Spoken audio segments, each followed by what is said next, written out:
Hello dear students, कैसे हैं आप सभी। आशा करती हूँ आप सब ठीक होंगे, स्वस्थ होंगे, अच्छे होंगे। आईसीटी वर्चुअल क्लासरूम देहरादून में आप सभी का स्वागत करती हूँ। मेरा नाम समता है और बच्चों क्लास 12th में आपका चैप्टर चल रहा है, स्टार्ट हो गया है sexual reproduction in flowering plants, यानी कि पुष्पीय पौधों में लैंगिक जनन। तो इस चैप्टर में आपको पार्ट्स ऑफ फ्लावर जो है वो आप पढ़ चुके हैं, है ना। हम चलेंगे स्क्रीन पर और अपना यही चैप्टर जो है वो स्टार्ट और कंटिन्यू करेंगे। बच्चों, चैप्टर है sexual reproduction in flowering plants, यानी पुष्पीय पौधों में लैंगिक जनन की प्रक्रिया। इसमें आपको फ्लावर्स की क्या महत्व है मनुष्य के जीवन में वो आप सभी जानते हैं। फ्लावर्स का क्या महत्व है आपके जीवन में वो आप सभी जानते हैं। Sexual reproduction in flowering plants यानी कि सभी पुष्पीय पौधे जो हैं वो लैंगिक जनन शो करते हैं, लैंगिक जनन दर्शाते हैं और ये एंजियोस्पर्म्स की कैटेगरी में आते हैं। फ्लावर्स जो हैं वही लैंगिक जनन का उसी के कारण लैंगिक जनन की प्रक्रिया पौधों में हो पाती है। तो लैंगिक जनन को पढ़ने के लिए आपको तीन चरणों में जाके लैंगिक जनन को पढ़ना होगा। प्री फर्टिलाइजेशन और फर्टिलाइजेशन और पोस्ट फर्टिलाइजेशन। तो फूल की उत्पत्ति जिसको हम कहते हैं वो कैसे होती है, वो फ्लोरल प्रिमोर्डियम से होती है। फूल की उत्पत्ति जो है वो फ्लोरल प्रिमोर्डियम से होती है। मॉडिफाइड शूट प्रिमोर्डिया जो है वो पहले फ्लोरल बड में जाता है और उसके बाद फिर वो एक फूल के रूप में बदल जाता है। जो फ्लावर है, जो पुष्प है, वो किसी भी एंजियोस्पर्म पौधे का जननांग है, रिप्रोडक्टिव पार्ट है वो, और पुष्पक्रम पे आपकी कलियां होती हैं और उसके बाद फिर फ्लावर बन जाते हैं। पार्ट्स ऑफ फ्लावर में आपने देखा था कि एक टिपिकल एंजियोस्पर्मिक फ्लावर जो होता है उसके 4 वॉल्स होते हैं, 4 वॉल्स होते हैं। पहला ये दोनों वर्ल कैलिक्स और कोरोला, जो सेपल्स, ग्रुप ऑफ सेपल्स को हम क्या कहते हैं, कैलिक्स कहते हैं, ग्रुप ऑफ पेटल्स को हम कोरोला कहते हैं। ये दोनों सहायक चक्र होते हैं। पुष्प में 4 चक्र होते हैं, 2 चक्र सहायक चक्र कहलाते हैं और 2 जो है वो आवश्यक चक्र कहलाते हैं, आवश्यक चक्र कहलाते हैं। तो जो सहायक चक्र होते हैं बच्चों वो होता है आपका कैलिक्स और कोरोला, और आवश्यक चक्र में होता है आपका एंड्रूशियम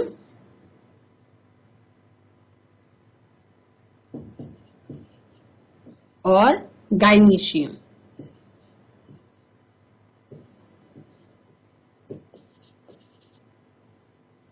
ये 4 चक्र हो गए।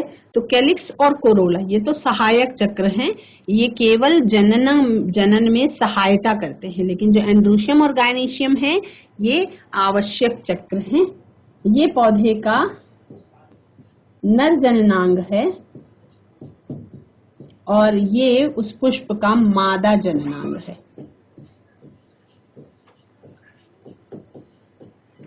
है ना। तो आपको स्टॉक, जो फ्लावर का स्ट्रक्चर है वो आप सभी को पता है। वहां पे आपका सबसे पहले पुष्प वृंत होता है, स्टॉक, उसके ऊपर रिसेप्टिकल होता है जिसे हम थैलेमस कहते हैं। आजकल की बुक्स में रेसेप्टिकल लिखकर आता है और पुरानी किताबों में आपको थैलेमस लिखा हुआ मिलेगा। सेपल्स होते हैं यानी कली के रूप में सबसे ऊपर जो छोटी छोटी हरे रंग की पत्तियां होती हैं जिससे फूल को सुरक्षित रखने में हेल्प मिलती है, वो सेपल होती हैं, जिनको हम बाह्य दल कहते हैं। और बाह्य दल के जो पुंज को, बाह्य दल के पुंज को यानी ग्रुप ऑफ बाह्य दल को हम बाह्य दल पुंज या उसी को हम कैलिक्स कहते हैं। ठीक है। पेटल जो होता है तो ग्रुप ऑफ पेटल्स को हम कोरोला कहते हैं और उसके बाद नर जननांग और मादा जननांग पाए जाते हैं। एंड्रोशियम जो किसी भी पुष्प का मेन और मेल रिप्रोडक्टिव पार्ट है, उसके बारे में हम बात करेंगे। एंड्रोशियम जिसको हम इकलौता होने पर सिंगल, उसको हम स्टेमेन कहते हैं। और अगर स्टेमेन यानी हम पुंकेसरों को उमंगों को अगर हम बहुत सारे होते हैं संख्या में तो उनको एक साथ मिला करके कलेक्टिवली हम उसको एंड्रोशियम कहते हैं। स्टेमन के दो पार्ट होते हैं, फिलामेंट और एंथर। फिलामेंट देखा आप सभी ने, फिलामेंट जो होता है बच्चों, वो filament is long and slender stock. Filament जो है वो क्या होता है, एक लंबी और बेलनाकार वृंत होता है, बेलनाकार डंडी जैसी संरचना होती है, और उससे फिलामेंट से जो पुमंग है वो पुष्प के साथ जुड़ा हुआ रहता है। ठीक है, टर्मिनल और टिपिकली उसके ऊपर का जो स्ट्रक्चर है वो एंथर कहलाता है और जो नीचे वाला स्ट्रक्चर है वो फिलामेंट कहलाता है। तो अगर आप स्ट्रक्चर बनाएं इस तरीके से, तो ये क्या है, ये फिलामेंट है और ये आपका एंथर है ना। फिलामेंट क्या है, फिलामेंट एक लंबी बेलनाकार डंडी जैसी संरचना है और its proximal end is attached to the thalamus और the petal of the flower. और ये इसका प्रॉक्सिमल एंड है, ये इसका क्या है, प्रॉक्सिमल एंड है, जो किससे अटैच होता है, जो अटैच होता है आपका पेटल से, फ्लावर के पेटल से या थैलेमस से अटैच होता है। ऊपर वाला जो पार्ट है वो एंथर से अटैच होता है। ठीक है, एंथर क्या है, anther terminal and typically bilobed होता है। जैसे कि आप स्क्रीन पे देख पा रहे हैं, अगर उसको ध्यान से समझने की कोशिश करें तो इस तरीके से आपको दिखने में ये ऐसी संरचना दिखाई पड़ती है। यानी बाहर से ये क्या होता है, बाइलोब, ये पहला लोब है और ये दूसरा लोब है, ये बाइलोब्ड स्ट्रक्चर हो गया, बाइलोब्ड। और अगर इसको आप ट्रांसवर्स सेक्शन देते हैं, अगर इसको आप ट्रांसवर्स सेक्शन देते हैं, ये क्या है, नंबर 1 आपका कहलाता है फिलामेंट, नंबर 2 आपका कहलाता है एंथर। अगर आप ट्रांसवर्स सेक्शन देते हैं, है ना, तो यहाँ पे आप देख पा रहे हैं कि ये जो आपका लोब है, ये फर्स्ट लोब है, ये सेकेंड लोब, और इस लोब में यहाँ पर 2 पार्ट्स में ये डिवाइडेड है। यानी एक लोब में यहाँ 2 भाग ऐसे डिवाइडेड है। जो दोनों भाग हैं ये क्या कहलाते हैं, ये थीका कहलाते हैं। ये 2 लोब हैं, है ना, ये 2 लोब क्या कहलाते हैं, थीका कहलाते हैं। तो ये क्या है, ये है आपका थीका, है ना, बहुत सारे मिलके, एक तो थीकी है और बहुत सारा मिलके 2 थीकी में कन्वर्ट होता है, बटा हुआ होता है। तो ये कैसा हो गया, ये स्ट्रक्चर है terminal and typically bilobed, each lobe has 2 थीकी, और जिसे हम कहते हैं डाइथीकस, जिसे हम क्या कहते हैं, डाइथीकस हम उसको कहते हैं।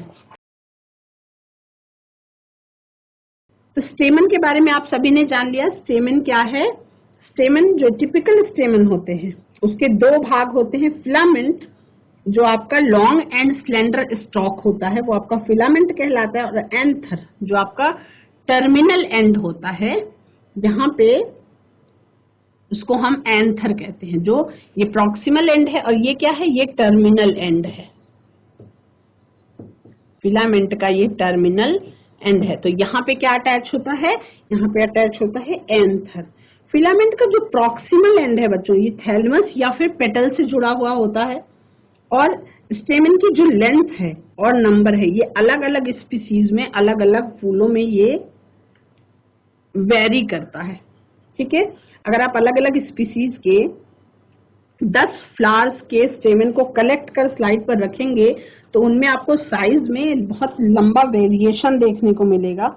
हर एक अलग अलग स्टेमन का अगर आप माइक्रोस्कोप में सावधानी से स्टडी करें और उसका सही सही डायग्राम बना के शेप और उसके अलग अलग फूलों में एंथर की जो अटैचमेंट है उसको समझा जा सकता है। उसके लिए आप 2, 3, 4 फूल कलेक्ट करके एंथर की पोजीशन को, अटैचमेंट को आप समझ सकते हैं। तो जब एक टिपिकल एंजियोस्पर्म का जो एंथर होता है, अब हम बात करें एक टिपिकल एंजियोस्पर्मिक फ्लावर में एंथर जो होता है वो कैसा होता है, तो वो बाइलोब्ड होता है। स्क्रीन पे जैसा कि आप देख पा रहे हैं हर एक लोब में 2 थीका होते हैं, तो इसलिए ये क्या कहलाता है, बाइलोब्ड और डाइथीकस कहलाता है। अब ज्यादातर क्या होता है कि थीका को लेंथ वाइज सेपरेट करती हुई एक लॉन्गिट्यूडिनल ग्रूव पाई जाती है। Often a longitudinal groove runs lengthwise separating the theca. ये आप जैसा कि यहाँ पे देख रहे हैं, थीका को सेपरेट करने के लिए लेंथ वाइज एक लॉन्गिट्यूडिनल ग्रूव पाई जाती है। तो एंथर का जो बाइलोब्ड नेचर है उसको जब हम ट्रांसवर्स सेक्शन में देखते हैं तो आपको ये इजीली दिखाई पड़ता है। तो एंथर कैसा है? एंथर एक 4 साइडेड टेट्रागोनल स्ट्रक्चर है। कैसा है? Tetragonal structure. बिल्कुल इस तरह से इसमें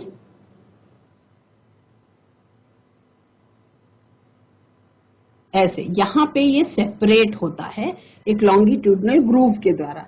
ठीक है, हर एक लोब में एंथर क्या है? एक 4 साइडेड टेट्रागोनल स्ट्रक्चर है और जिसमें 4 कॉर्नर्स पे 4 माइक्रोस्पोरेंजिया पाई जाती है। यहाँ पे अंदर इस तरह से परतें होती हैं और अंदर ये माइक्रोस्पोरेंजिया पाई जाती है। यानी चारों कोनों पर एक एक माइक्रोस्पोरेंजिया पाई जाती है और हर एक लोब में 2 माइक्रोस्पोरेंजिया पाई जाती है। हर एक लोब में क्या होती है? 2 माइक्रोस्पोरेंजिया पाई जाती है। और यहाँ पे ये जो जगह है बच्चों, ये लाइन ऑफ डेहिसेंस होता है। यानी कि हर जगह से जब ये मैच्योर हो जाएगा एंथर के अंदर का परागकण, तो यहाँ पे हर जगह से वो नहीं हटेगा, हर जगह से नहीं प्रस्फुटित होगा। वो प्रस्फुटित होने के लिए एक स्पेशल जगह होगी, लाइन ऑफ डेहिसेंस से ही ये प्रस्फुटित होगा पॉलन सैक जो है। तो माइक्रोस्पोरेंजिया जो छोटी वाली होती है, ये आगे डेवलप होकर के क्या होती है? पॉलन सैक, पॉलन पुटी, पराग पुटी जिसको हम कहते हैं, वो बन जाती है और एंथर की पूरी लेंथ तक लॉन्गिट्यूडिनली एक्सटेंड करते हैं और पॉलन ग्रेन से एकदम फुल भरे हुए होते हैं। ठीक है, तो ये आपने स्टेमेन का पार्ट्स ऑफ स्टेमेन जान लिया। अब इसके बाद हम इस स्टेमेन का जो एंथर वाला पार्ट है, ये वाला पार्ट, इसको हम थोड़ा सा विस्तार से और थोड़ा सा डीप जाके समझेंगे। आप स्क्रीन में देख पा रहे हैं जो आपका ट्रांसवर्स सेक्शन है एक एंथर का। आप स्क्रीन में देख रहे हैं, आपको एंथर दिखाई पड़ रहा है। तो यहाँ पे ये जो फिलामेंट स्टॉक है, यहाँ पे एक एंड फिलामेंट का ये और एक एंड ये, तो ये जो है ये प्रॉक्सिमल एंड है। ये कैसा है बच्चों? ये प्रॉक्सिमल एंड है। ये किससे जुड़ा हुआ है? या तो पेटल से या थैलेमस से। और ये क्या है? ये टर्मिनल एंड है। ये है टर्मिनल एंड। ठीक है, ये आपका एंथर है। ये आपका एंथर है। एंथर का अगर हम ट्रांसवर्स सेक्शन काटते हैं तो आप देख रहे हैं यहाँ पे ये लाइंस आपको दिखाई पड़ रही है। ये पहला लोब है और यहाँ पे आपको ये पीछे की तरफ होता है, ये टेट्रागोनल स्ट्रक्चर होता है। इसके अंदर 2 लोब में 4 थीका प्रेजेंट होते हैं। इसके अंदर भरे हुए होते हैं ऊपर से नीचे तक। इसके अंदर पॉलन ग्रेन्स एकदम फुल भरे हुए होते हैं पॉलन सैक्स के अंदर। और ये जो लाइंस हैं, ये चारों लोब्स के बीच में जो लाइन ऊपर से नीचे तक एक पर्दे के जैसी संरचना में लगी हुई होती है, उसे हम लाइन ऑफ डेहिसेंस कहते हैं। एंथर क्या है? The anther is a tetragonal structure. The anther is a tetragonal structure consisting of 4 microsporangia located at the corners in 2 in each lobe। यानी हर एक लोब में 2 माइक्रोस्पोरेंजिया होते हैं। यानी एक लोब में 2 थीका होते हैं और हर थीका में एक माइक्रोस्पोरेंजिया, 2 लेफ्ट पे, 2 राइट पे, 2 आगे और 2 पीछे। मतलब टेट्रागोनल है अगर स्ट्रक्चर, तो उसमें चारों कोनों पर एक एक माइक्रोस्पोरेंजिया प्रेजेंट होते हैं। और ये जो माइक्रोस्पोरेंजिया हैं, ये पराग पुटी में विकसित हो जाते हैं। The microsporangia develop to pollen sacs। They extend longitudinally all through the length of an anther and are packed with pollen grains। यानी जो पराग पुटी है, वो किससे भरी हुई थी? पराग कणों से भरी हुई होती है। पराग पुटी यानी कि पॉलन सैक पराग कणों से भरी हुई होती है।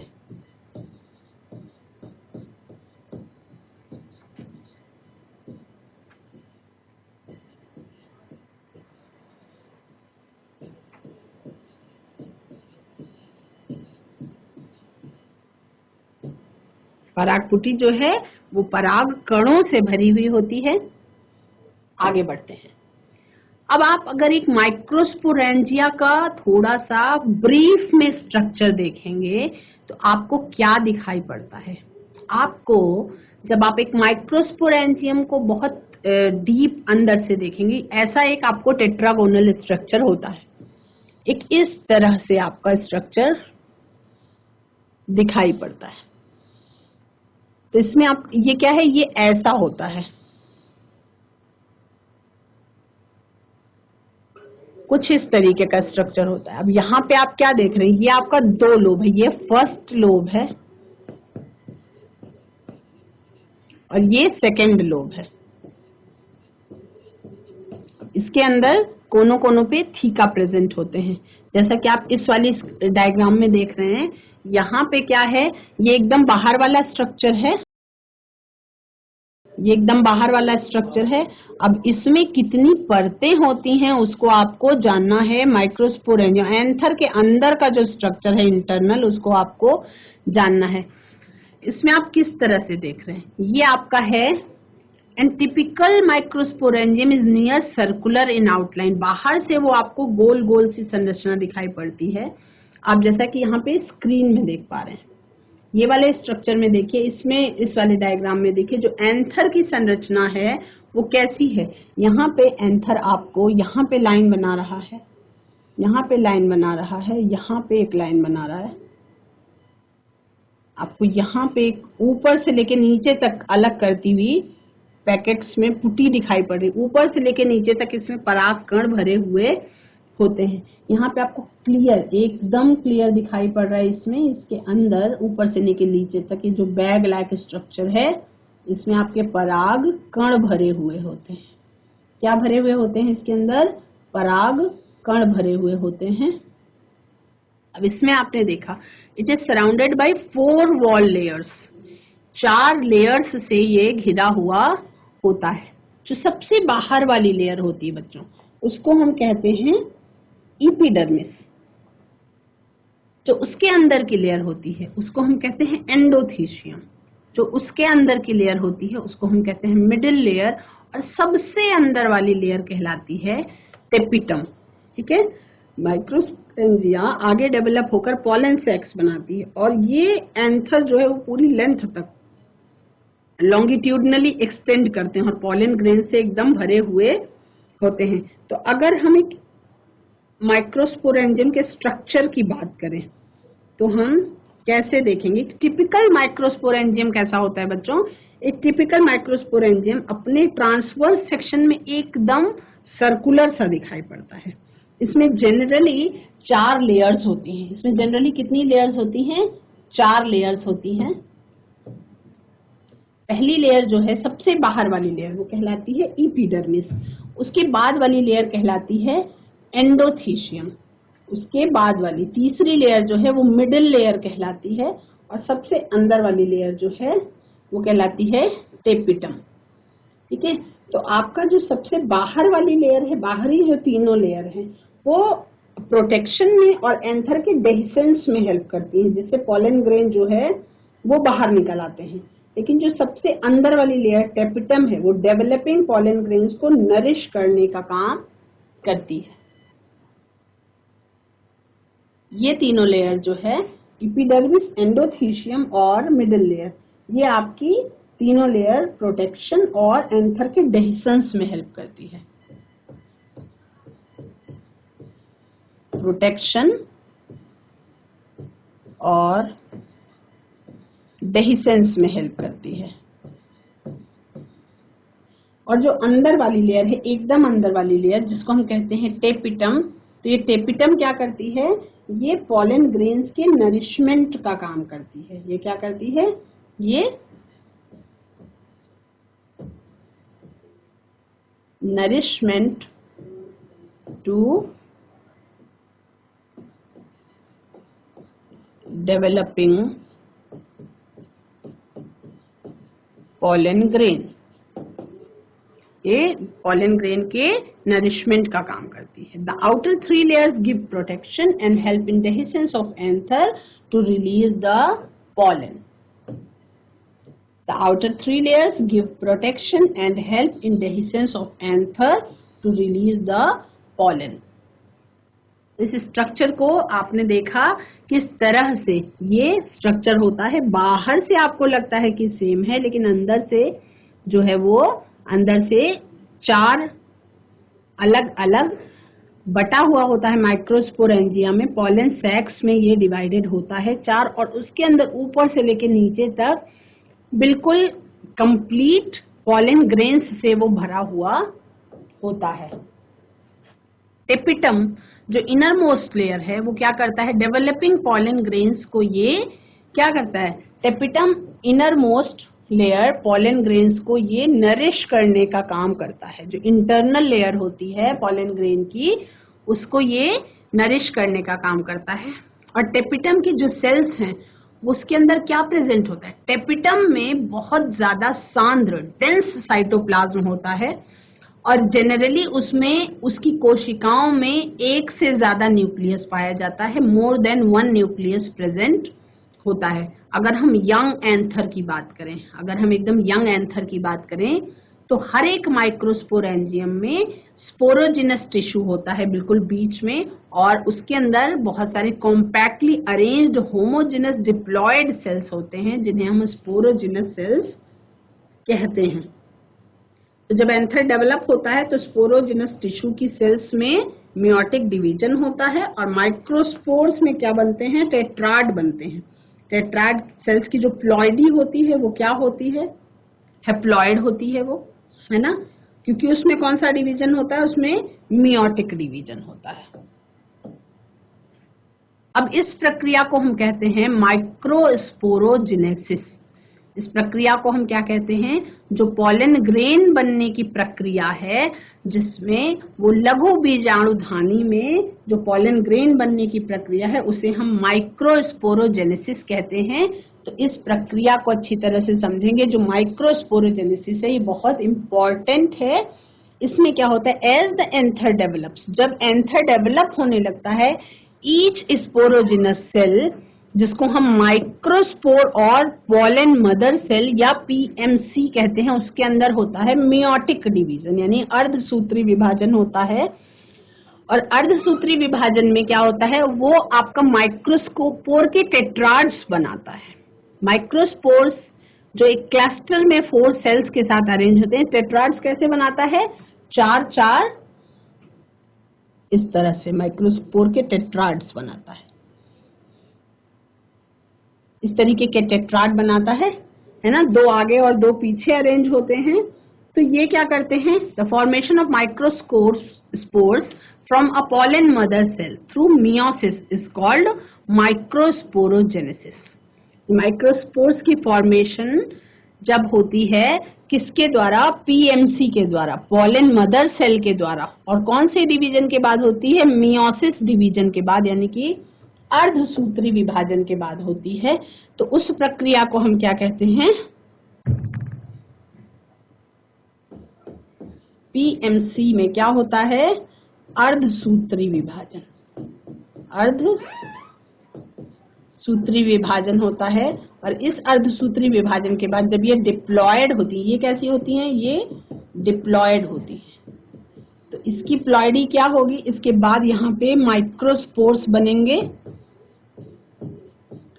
तो माइक्रोस्पोर्स कैसे हो जाएंगे, ये हो जाएंगे आपके हैप्लॉयड, क्योंकि यहाँ पे हो रही है अर्धसूत्री विभाजन। और इस प्रक्रिया को हम कहते हैं माइक्रोस्पोरोजेनेसिस। तो गमीटोजेनेसिस की प्रक्रिया में जब हम मेल गैमीट बनाते हैं, तो मेल गैमीट जो है वो क्या कहलाता है, वो आपका बनता है लघु बीजाणुधानी में, और ये क्या है, ये आपका मेल गैमीट्स है ना। ये आपका माइक्रोस्पोरोजेनेसिस की प्रक्रिया के द्वारा बनते हैं और डिप्लॉयड से हैप्लॉयड में कन्वर्ट होते हैं।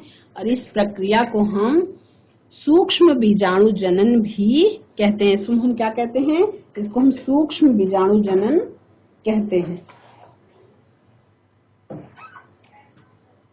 माइक्रोस्पोरोजेनेसिस एग्जैक्ट क्या प्रोसेस है, is the anthers mature and dehydrate. The microspores dissociate from each other and develop into pollen grains.